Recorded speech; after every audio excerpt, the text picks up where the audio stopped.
You wouldn't believe this cake is made with just flour, eggs and water. No butter, no oven, yet it's one of the fluffiest, softest sponge cakes I've ever made. Most people think you need expensive ingredients or a proper oven to get a cake this light. Today I will show you the technique that completely changes that. Stay with me until the end because I'll also show you the biggest mistake that can ruin the fluffy texture, and it's something almost everyone does. Let's get started. I'm starting with 4 eggs. I'm cracking them carefully into the same bowl. Careful because I don't want any yolk getting into the egg white.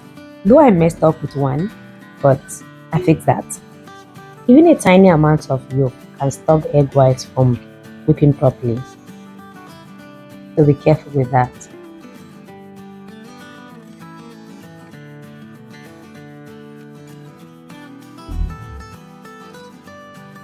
After the cracking, I will carefully separate the yolk from the egg whites.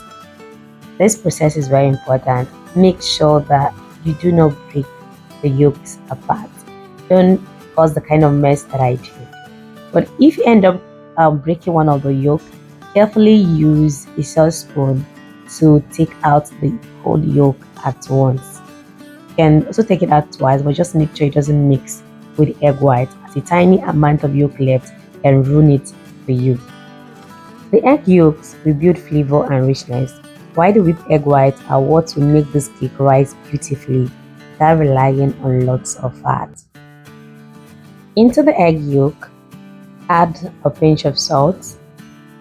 That's about 1/8 teaspoon, and go in with half cup of vegetable oil.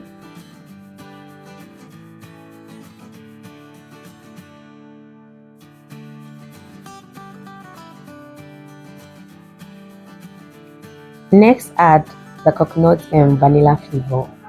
The combination gives this cake a beautiful aroma without overpowering it.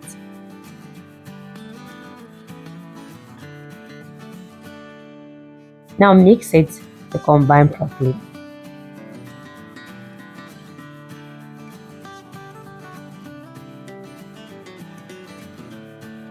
Pour in 1 cup of water. Don't worry, if using water instead of milk stands off. Water actually helps create a lighter sponge when it's combined with properly whipped egg whites. In another bowl, add 250 grams of flour, half tablespoon baking powder,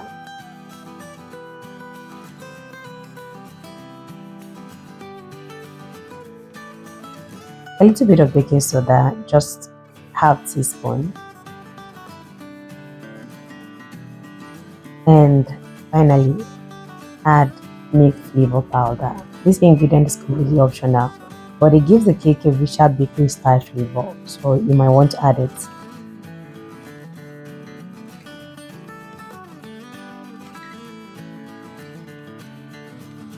Okay, proceed to mix the dry ingredients before sifting them. It's very important.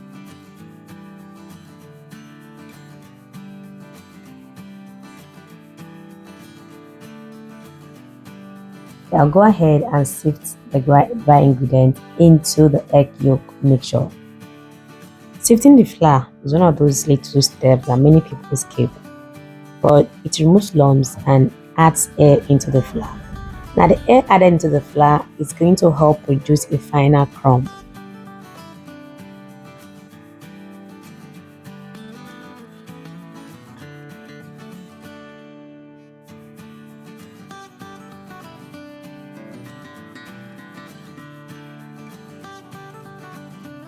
So go ahead and mix the dry and wet ingredient properly. Notice I'm not going to overmix this batter. I only mix until the flour disappears.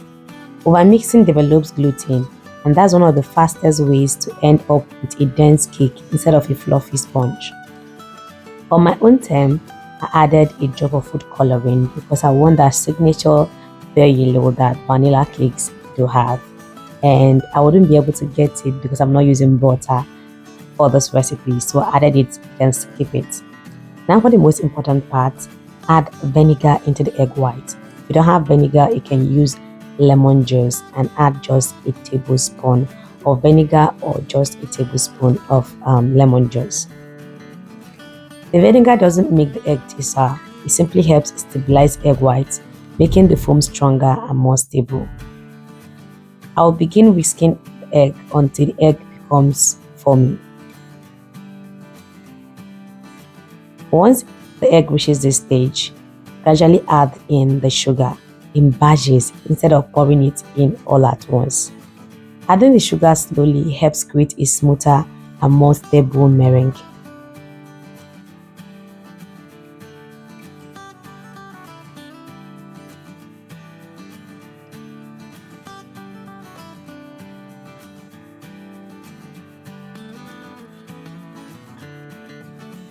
As you continue whipping, you'll notice the egg whites becoming thicker, glossier, and much more voluminous. This is exactly what we are looking for. Whip until it reaches a stiff peak. You will know it has reached a stiff peak when it is just like this, and you can flip the bowl without the egg pouring out. This stage is what gives the finished cake its incredible height and softness.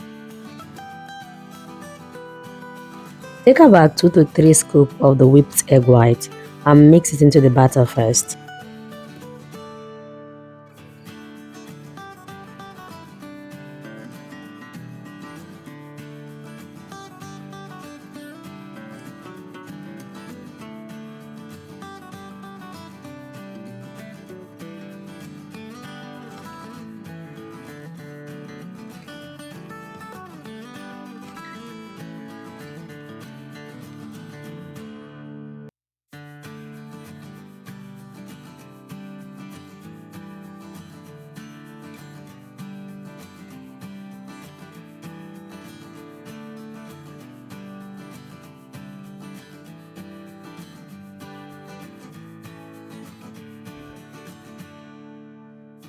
Now pour back the batter into the rest of the whipped egg white.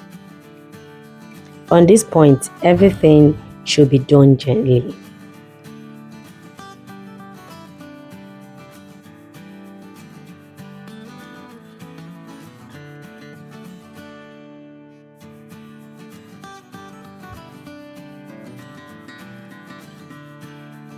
Instead of stirring, gently fold in.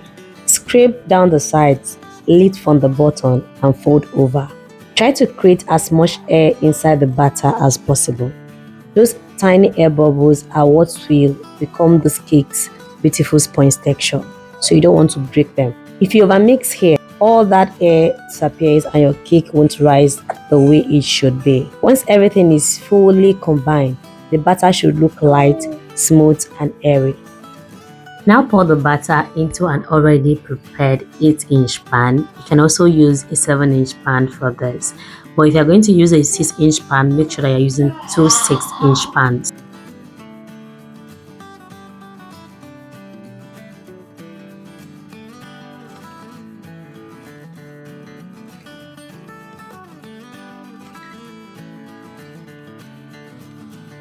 I reserved a little amount of that batter that I poured into a greased 4-inch pan, just so I'll be able to show you guys the outcome of this cake by the end of this video. So make sure that you stick by to see how well and fluffy this cake turns out.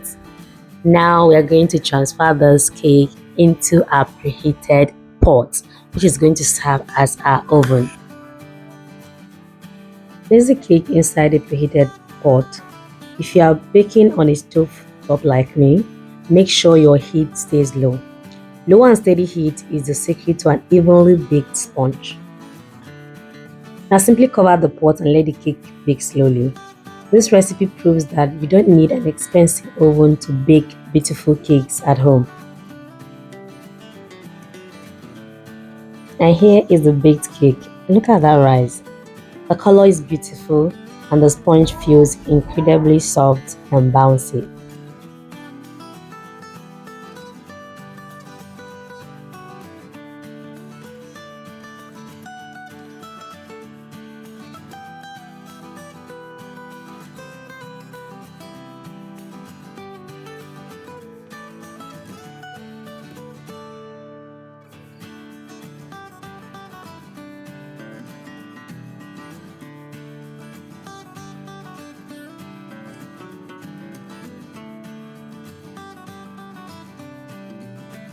If you enjoyed this recipe, let me know in the comments where you're watching from. And I'd also love to know what you would like me to make in my next video.